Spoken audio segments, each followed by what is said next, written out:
तो 20,000 रुपए के अंदर कौन सा स्मार्टफोन ज्यादा बेटर है, Oppo K13 की iQOO Z10R? क्योंकि जहां पे प्राइसिंग की बात आती है iQOO Z10R का 8 और 128GB वाला वेरिएंट अराउंड 19,500 का मिल रहा है, जहां पे Oppo K13 का आपको 18,000 रुपए का मिल जाएगा। अब ये प्राइसिंग डिफरेंस तो 1,500 रुपए का है, तो क्या वर्थ इट है एक्स्ट्रा पैसे लगाना कि नहीं लगाना? आज की वीडियो में बहुत ही सिंपल तरीके से बताता हूं। जैसे सिंपल तरीके से बॉक्स के अंदर आपको सारी चीजें दोनों के ही अंदर मिल जाएगी, तो अलग से आपके पैसे कहीं नहीं लगने वाले हैं। इवन आपके पैसे नहीं लगने वाले हैं नीचे सब्सक्राइब वाला बटन दबाने के लिए, वो भी फ्री ऑफ कॉस्ट है। तो जाओ फटाफट यार दबा दो अगर अभी तक नहीं दबाया है, क्योंकि जहां पे बिल्ड और डिजाइन की बात होती है ये तो आप बैक से देख के मुझे भी कमेंट करके बताओ बैक से दिखने में आपको कौन सा ज्यादा अच्छा लग रहा है।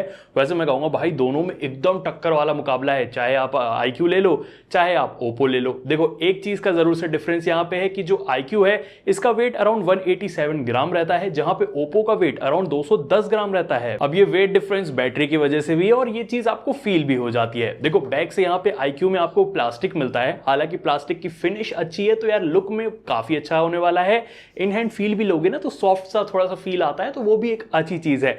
अच्छी चीज ये भी है कि मैट प्लास्टिक है तो आपको फिंगरप्रिंट स्मचेस वगैरह नहीं दिखने वाले हैं। हालांकि थोड़ा सा शाइनिंग में है ना तो स्क्रैचेस आ जाएंगे, बट हाँ थोड़े से कर्व्स के साथ है, हाथ में इन हैंड फील अच्छा है, थोड़ा सा लाइटर फील देता है, तो ये चीज थोड़ी सी बेटर इसकी हो जाती है। जहां पे Oppo में ना हैवियर साइड में यहाँ पे ये फोन है। वैसे इसमें भी बैक में मैट ग्लास मिलता है, ये शाइनी नहीं है तो फिंगरप्रिंट स्मचेस या स्क्रैचेस कुछ भी नहीं आने वाले हैं, बट ये थोड़ा सा हैवियर साइड में आता है अपनी बड़ी बैटरी की वजह से। एक डिफरेंस यही है कि अगर आपको थोड़ा हैवी की तरफ जाने में कोई दिक्कत नहीं है Oppo ले लेना, अगर आपको लाइट वेट ज्यादा चाहिए वो आपको iQOO यहाँ पे मिल जाएगा। वैसे एक बड़ा वाला डिफरेंस यहाँ पे मिल जाएगा वो है IP रेटिंग में।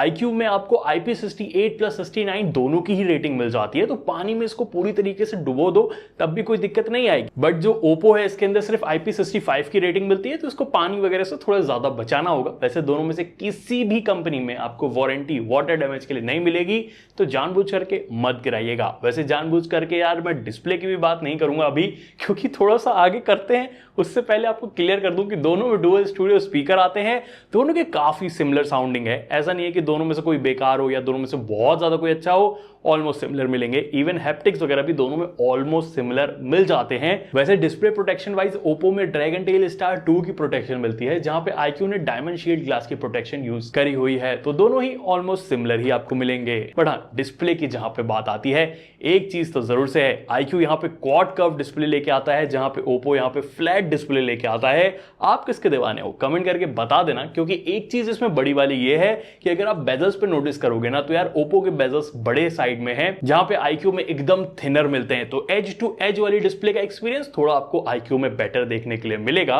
वैसे तो यार स्पेसिफिकेशन वाइज दोनों में फुल HD प्लस वाली एमोलेड डिस्प्ले आपको मिलती है, साइज थोड़ा सा iQOO का बड़ा है। बट हाँ कंटेंट वॉच करने जाओगे ना दोनों में थोड़ी सी विविड वाली डिस्प्ले है, शार्पनेस दोनों में ही ठीक आपको मिल जाती है, कलर की ट्यूनिंग भी ठीक करी गई है। डिस्प्ले में वॉचिंग में एक्सपीरियंस आपको किसी में खराब नहीं आने वाला है। बट एक डाउन साइड पॉइंट Oppo के साथ यह है कि इसके अंदर HDR का सपोर्ट ना ही आपको YouTube में मिलेगा ना ही Netflix में मिलेगा, जहां पे यार जो iQOO है Netflix में भी आपको HDR का सपोर्ट देता है, तो ये प्लस पॉइंट हो जाता है। अगर आप हायर क्वालिटी में कंटेंट को स्ट्रीम करना चाहते हो iQOO आई थिंक थोड़ा बेटर निकल के आता है। वैसे आउटडोर विजिबिलिटी आप चेकआउट करो, दोनों को ही डायरेक्ट सनलाइट में आप इजीली तरीके से व्यू कर सकते हो, बट ज्यादा ब्राइटर मुझे iQOO की यहाँ पे ब्राइटनेस फील हो रही है। वैसे तो यार दोनों में अंगूठा वाला फिंगरप्रिंट सेंसर ही मिलता है, क्विकली अनलॉक हो जाता है, उधर कोई समस्या आपको फील नहीं होगी। बट आई नो आप जानना चाहते हो दोनों में से परफॉर्मेंस किसकी अच्छी है और कैमरा किसका उम्दा निकल के आता है, ये चीज जल्दी से जानते हैं। सबसे पहले परफॉर्मेंस की बात कर लेते हैं। देखो Oppo में मिलता है स्नैपड्रैगन का 6 Gen 4 वाला चिपसेट, जहां पे iQOO में MediaTek Dimensity 7400 वाला चिपसेट मिलता है। Antutu स्कोर में देखोगे बहुत बड़ा वाला डिफरेंस नहीं है, बट हाँ Oppo थोड़ा बेटर स्कोर कर रहा है। वैसे तो Geekbench में सिंगल स्कोर यहाँ पे iQOO का ज्यादा है, बट मल्टी कोर वाला आपको Oppo में ज्यादा मिलेगा। ये डिफरेंस अगर आप CPU थ्रॉटलिंग में भी देखोगे दोनों उतना थ्रॉटल नहीं होते हैं, हायर स्कोर Oppo का थोड़ा सा निकल के आता है। बट डिफरेंस एक मेजर वाला है ना, वो है रीड एंड राइट स्पीड में। यहाँ पे आप देख पाओगे Oppo 3.1 है, जहां पे iQOO 2.2 ही देता है। ये चीज क्या आपको डे टू डे यूज में पता चलेगी? देखो नॉर्मल यूज में अगर आपको दिखाऊंगा, दोनों में ऐप ओपनिंग क्लोजिंग एनिमेशन मिल जाते हैं, दोनों में एप्स वगैरह एकदम फास्टर लॉन्च होते हैं, बहुत ज्यादा डिफरेंस आपको फील नहीं होगा। बट कुछ जगह पे मुझे ऐसा फील हुआ है ओप्पो स्लाइटली फास्टर एप्स वगैरह को लॉन्च कर लेता है कंपेयर टू iQOO। इवन वैसे मैंने मल्टीटास्किंग में भी दोनों में करके देखी, उतना बड़ा वाला डिफरेंस फील नहीं हो रहा था। बट डिफरेंस फील पता है आपको कहां होगा? जैसे कि मैंने दोनों में फोटो ली, एक चीज नोटिस कर पाओगे कि बैकग्राउंड में रेंडरिंग का जो टाइम है ये iQOO में ज्यादा है, ओप्पो में ये चीज कम रहती है। इस चीज का थोड़ा सा डिफरेंस आपको यहां पे जरूर से रहता है। ये चीज जब आप लॉन्गर टर्म यूज करोगे, आपका फोन की मेमोरी बढ़ जाएगी, तो स्लाइटली फास्टर ओप्पो निकल के आएगा iQOO के कंपैरिजन में। फिलहाल दोनों की यूज में उतना डिफरेंस फील नहीं होता है। वैसे हैवी यूज में भी जब बात आती है ना, तो दोनों में मैंने BGMI टेस्ट किया और देखोगे यार ओप्पो भी 60 FPS अनलॉक देता है, iQOO भी 60 FPS अनलॉक देता है। इवन दोनों में गेमिंग बहुत ही सिमिलर तरीके की लगी है। मतलब आप बिलीव नहीं करोगे ना, मैं आपको दोनों का स्टैट साइड बाय साइड दिखाता हूं। दोनों में आप देखो एवरेज FPS 58 के अराउंड है। इवन हीटिंग भी देखो दोनों में ही कंट्रोल्ड आपको मिलती है। हाँ बस ऐसा फील हुआ है कि iQOO थोड़ा 1-2 डिग्री ज्यादा थोड़ा गर्म हो जाता है, वरना ओवर हीटिंग भाई दोनों में से किसी में नहीं है। और परफॉर्मेंस वाइज दोनों ही गेमिंग के टाइम में क्योंकि 60 FPS देते हैं, अभी बहुत आराम से टिक के भी चल रहे हैं। तो परफॉर्मेंस में आप ऐसे कर सकते हो ना कि 19-20 ज्यादा बड़ा वाला डिफरेंस नहीं आता है। इवन मैंने दोनों में काइंड मास्टर भी एडिट करके देखा, आप देखोगे iQOO आगे जाता है, बट देखोगे ओप्पो बहुत ज्यादा पीछे नहीं है। तो परफॉर्मेंस जैसे मैंने बताया 19-20 का ही आपको डिफरेंस मिलने वाला है, बहुत मेजर डिफरेंस आपको यहां पे फील नहीं होगा। बट हाँ UFS 3.1 यार अगर iQOO भी दे दिया होता ना, तो फ्यूचर के लिए ज्यादा अच्छा हो जाता डिवाइस, क्योंकि जहां पे सॉफ्टवेयर की बात आती है दोनों में ही Android 15 मिलता है, दोनों में 2+ ईयर्स का सॉफ्टवेयर अपडेट प्रॉमिस मिल जाएगा। इवन दोनों में हॉट एप्स हॉट गेम्स आपको मिल जाएंगे, बहुत सारे प्री इंस्टॉल्ड एप्लीकेशन भी मिल जाएंगे जिनको अनइंस्टॉल कर देना और उनके नोटिफिकेशन को बंद कर देना, दोनों में बहुत सारे आते हैं। बट जहां पे UI लुक वाइज बात रही, ये आप अपने हिसाब से देख सकते हो दोनों में से कौन ज्यादा मॉडर्न लग रही है। Personally I feel like ColorOS ज्यादा बेटर लग रही है। वैसे कस्टमाइजेशन लॉक स्क्रीन वगैरह की दोनों में ही आपको मिल जाती है भरपूर तरीके से। एप्स वगैरह की भी कस्टमाइजेशन आपको मिल जाएगी, ऐप को लॉक करना हो हाइड करना हो ऐसी भी कस्टमाइजेशन आपको मिलती है। इवन चुपके से कॉल रिकॉर्डिंग करनी है, दोनों के ही अंदर आप आराम तरीके से कर सकते हो। बट जहां पे AI फीचर की बात आती है, देखो बेसिक दोनों में सर्कल टू सर्च वाला आपको ऑप्शन मिल जाएगा। इवन गैलरी के अंदर जो एडिटर है, यानी बैकग्राउंड से इरेज करना हो ऑब्जेक्ट को, दोनों में आप कर सकते हो। रिफ्लेक्शन हटानी हो कर सकते हो, क्वालिटी को बढ़ाना हो ये भी आप कर सकते हो। लेकिन हाँ 1-2 फीचर ओप्पो में थोड़े ज्यादा मिलते हैं। जैसे ओप्पो में आपको AI राइटर, AI समरी का कॉलिंग के दौरान का ऑप्शन मिल जाता है, तो 1-2 प्लस पॉइंट यहाँ पे ओप्पो में थोड़े से निकल के आते हैं। सॉफ्टवेयर एक्सपीरियंस ओप्पो का मुझे थोड़ा बेटर लगा है, iQOO को थोड़ा और इंप्रूव, थोड़ा मॉडर्न टच लाने की मेरे हिसाब से जरूरत है। आपको क्या लगता है कमेंट करके जरूर से बता दीजिएगा। बट जो एक जगह है अनडाउटेबली मैं कहूंगा ओप्पो विनर है, वो है बैटरी। भाई इसके अंदर 7000 mAh की बड़ी सी बैटरी आती है और इसका स्क्रीन ऑन टाइम ना मुझे 10 से 12 घंटे के बीच का मिला हुआ है, वो भी 5G के ऊपर मैंने यूज करा है। तगड़ा महा तगड़ा बैटरी बैकअप मिलता है। अब यहाँ पे iQOO की बात रही, इसके अंदर 5700 mAh की बैटरी है, इसमें भी 8.5 घंटे प्लस का आपको स्क्रीन ऑन टाइम मिल जाएगा। बुरा नहीं है, बट ओप्पो ज्यादा बेटर निकल के आता है। चार्जिंग वाइज ओप्पो में 80 वॉट की है जो कि 1 घंटे के अंदर फुल चार्ज हो जाती है, जहां पे iQOO में 44 वॉट की है, तो 1 घंटा 20 से 25 मिनट लग जाता है इसको फुल चार्ज होने में। फास्टर चार्जिंग यहाँ पे दी जा सकती थी। हालांकि जो सबसे बड़ी वाली चीज है किसमें ज्यादा बेटर कैमरास निकल के आते हैं। देखो स्पेसिफिकेशन वाइज iQOO में आपको 50 मेगापिक्सल का मेन सेंसर OIS के साथ सोनी का IMX882 मिलता है, अल्ट्रा वाइड नहीं मिलेगा। सिमिलर अगर आपको दिखाऊं ओप्पो में 50 मेगापिक्सल का मेन सेंसर, OIS नहीं है, ओमनी विजन का एक ये सेंसर निकल के आता है।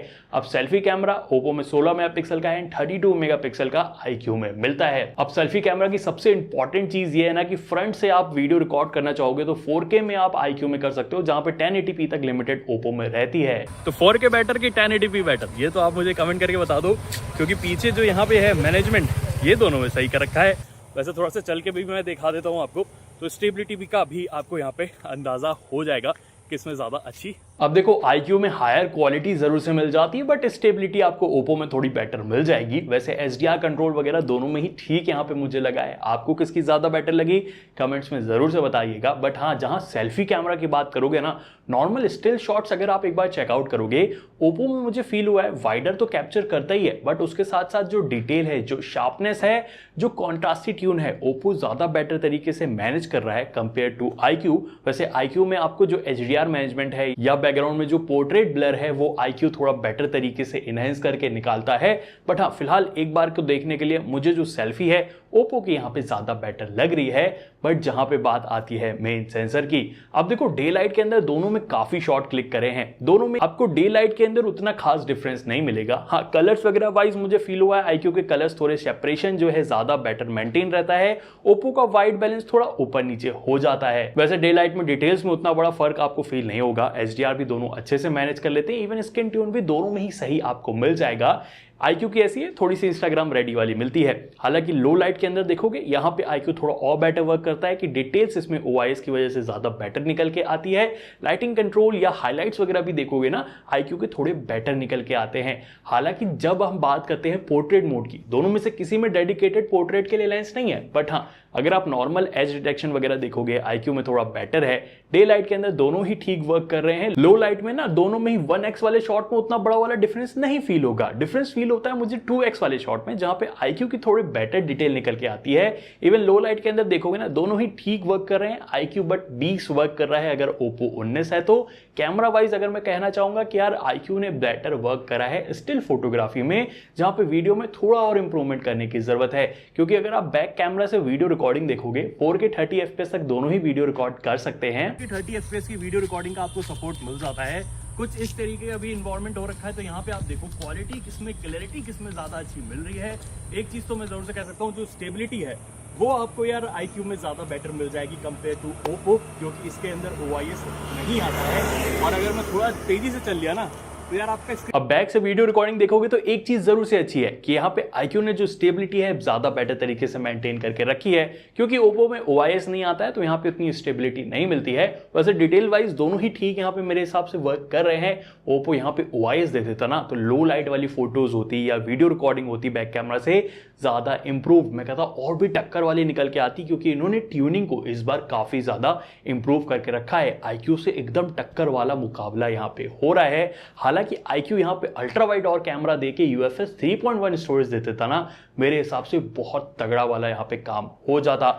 देखो जहां पे नेटवर्क्स वगैरह की भी बात आती है, दोनों में NFC नहीं मिलता है, बट हाँ मुझे iQOO में 5G प्लस का भी सपोर्ट मिला है, जहां पे ओप्पो में मुझे वो नहीं देखने के लिए मिला।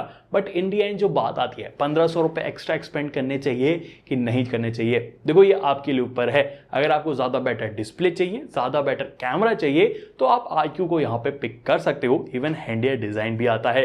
बट अगर आपकी प्रायोरिटी ज्यादा बेटर बैटरी बैकअप है और ज़्यादा अच्छा यूज़र सॉफ्टवेयर वाला एक्सपीरियंस है, तो वो यहाँ पे ओप्पो निकल के आता है। वैसे एक प्लस पॉइंट तो यार iQOO का IP रेटिंग भी मेरे हिसाब से है, बट क्या आप उतना IP रेटिंग को ध्यान देते हो कि नहीं देते हो, कमेंट करके ज़रूर से बता देना। वीडियो किसी मूवमेंट में प्लस आई है, पसंद आई है, तो लाइक शेयर भी ज़रूर से कर देना। Till then take care, bye bye.